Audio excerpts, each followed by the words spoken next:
Serambi Islami, semua ada di sini.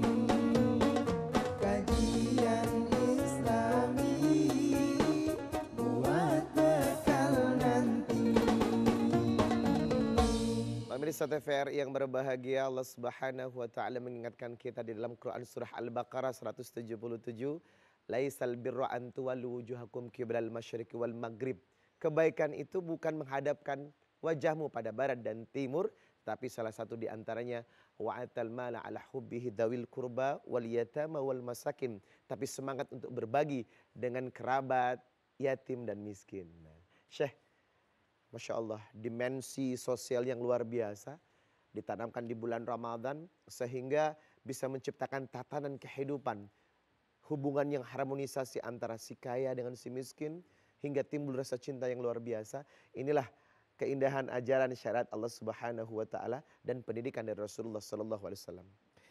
Dan seperti biasa di segmen ini Syekh, saya akan membuka peluang kepada jamaah yang hadir untuk bertanya kepada Syekh berkaitan topik yang kita bahas, dimensi sosial puasa.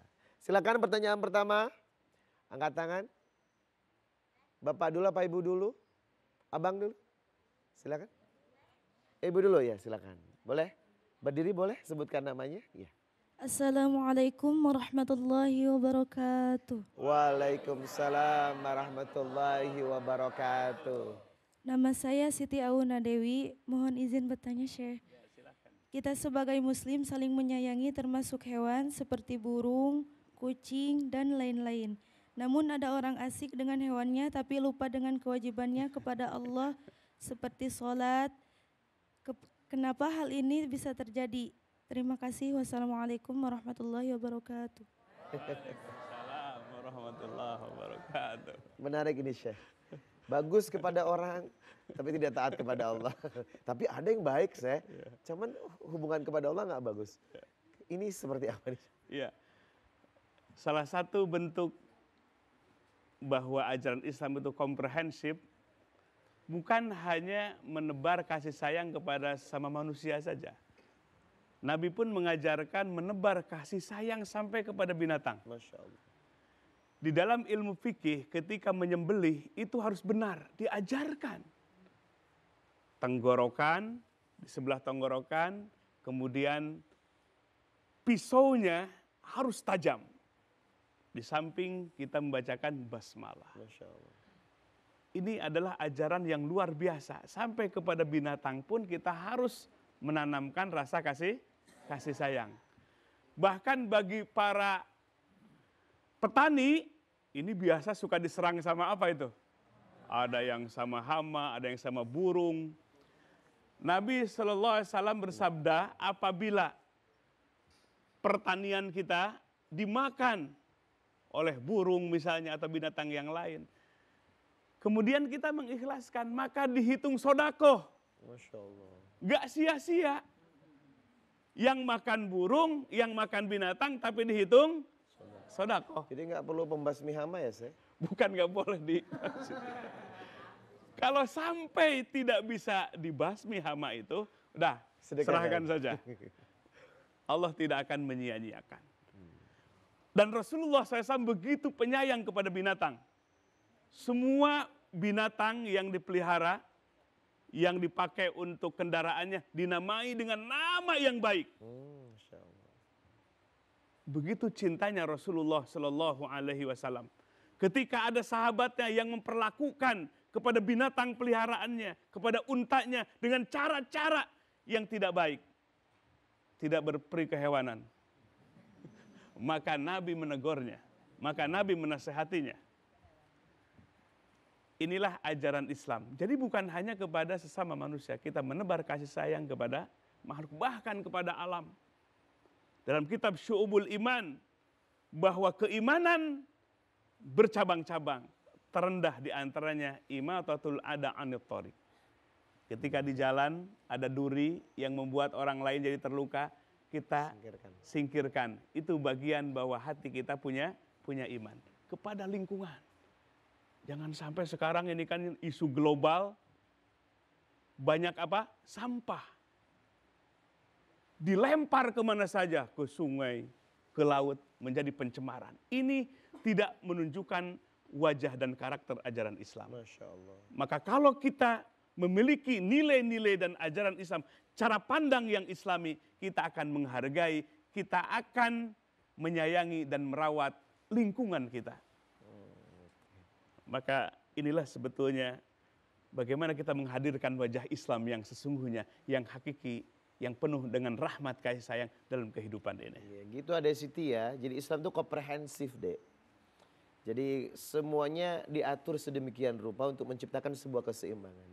Ayo kita belajar menata keseimbangan ya. Baik, pertanyaan kedua kami persilahkan.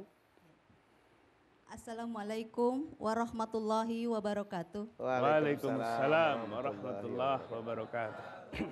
Nama saya Devi. Mohon izin bertanya, Syekh. Ya, silahkan Bu. Manusia itu bermacam-macam. Ada yang mudah berempati kepada orang lain dan ada juga yang cuek. Yang cuek atau yang tidak peduli kepada orang lain. Di bulan Ramadan ini apakah penyakit tersebut bisa disembuhkan?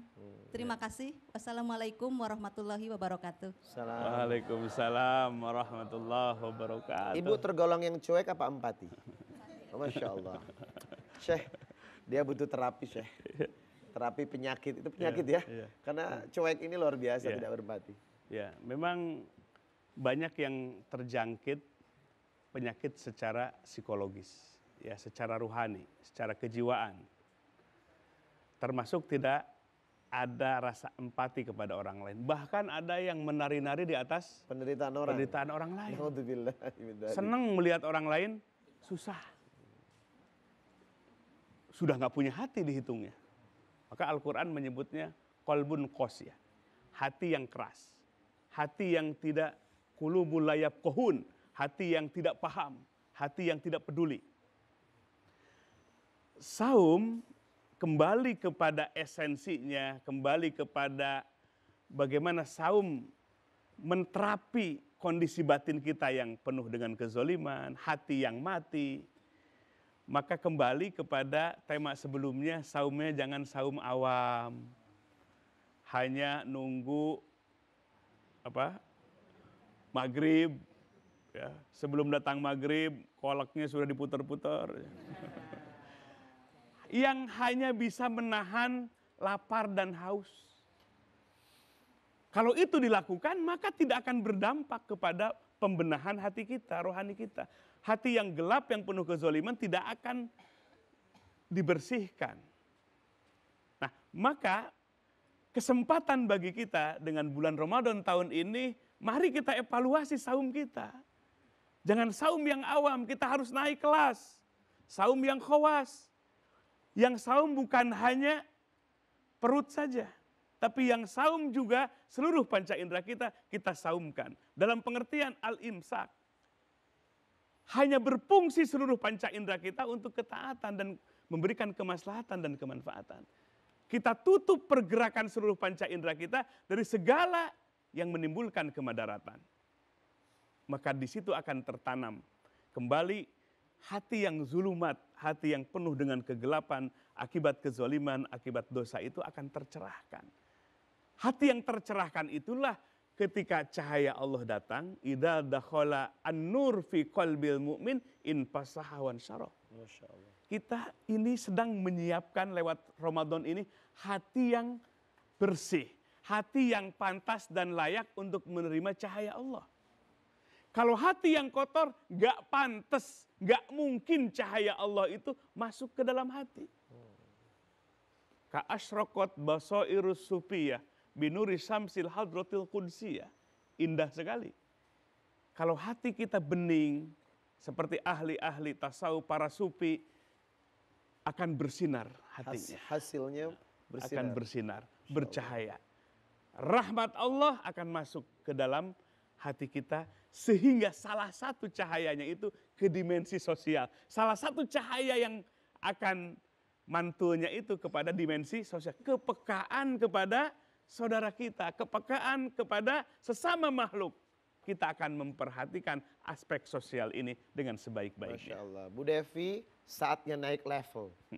Jangan puasa awam, tapi puasa di atas lagi. Di mana yang melibatkan hati dalam setiap sendi kehidupan kita. Baik Syekh, pemirsa TVRI dimanapun Anda berada, kami akan kembali setelah yang satu ini. Serambi Islami Ramadan. Serambi